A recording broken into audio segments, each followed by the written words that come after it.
أعوذ بالله من الشيطان الرجيم پناہ مانگتا ہوں میں اللہ کی شیطان مردود سے۔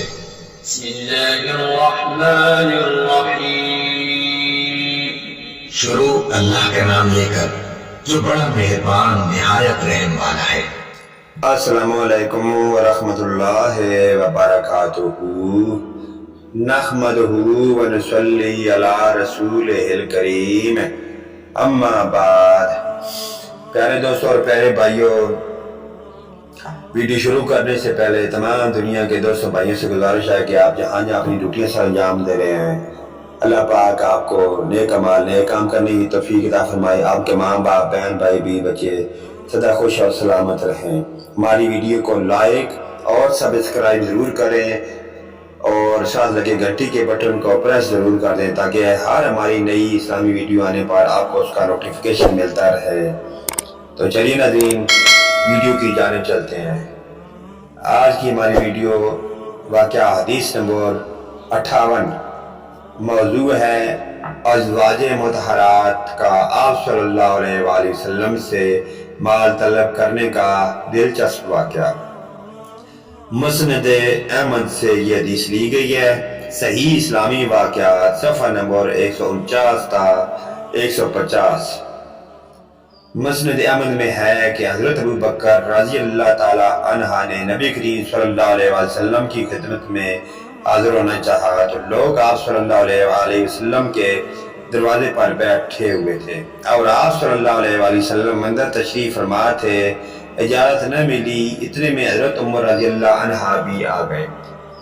اجازت چاہیے لیکن انہیں بھی نہ ملی۔ تھوڑی دیر بعد دونوں کو یاد فرمایا گئے، دیکھا کہ آپ صلی اللہ علیہ وآلہ وسلم کی ازواج مطہرات آپ کے پاس بیٹھی ہیں اور آپ صلی اللہ علیہ وآلہ وسلم خاموش ہیں۔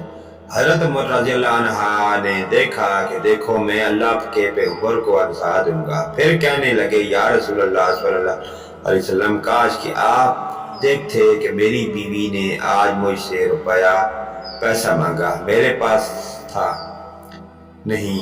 جب زیادہ ضد کرنے لگی تو میں نے اٹھ کر گردن ناپی۔ یہ سنتے ہی حضور نبی صلی اللہ علیہ وسلم ہنس پڑے اور فرمانے لگے یہاں بھی یہی قصہ ہے، دیکھو یہ سب بیٹھی مجھ سے مال طلب کر رہی ہیں۔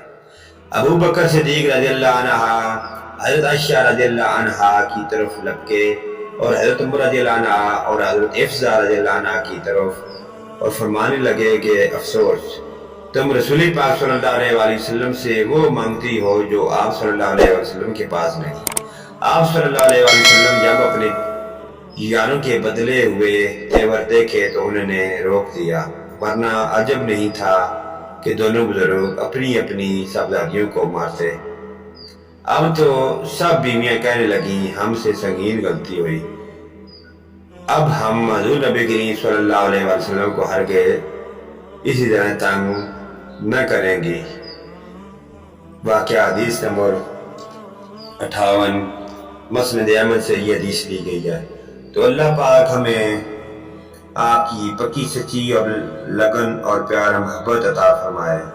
اللہ پاک ہمیں آپ صلی اللہ علیہ وسلم کے نقش قدم پر چلنے کی توفیق عطا فرمائے۔ اللہ پاک اپنی پیاری ازواج مطہرات سے کتنی پیار محبت کرتے تھے، اپنی بیٹیوں سے کتنی محبت کرتے تھے، تو اللہ پاک ہمیں ان پیاروں کے نقش قدم پر چلنے کی توفیق عطا فرمائے جس سے چل کر ہمیں دنیا میں بھی اچھا صلہ ملے اور آخرت میں اللہ پاک کی ذات ہم سے راضی اور خوش ہو۔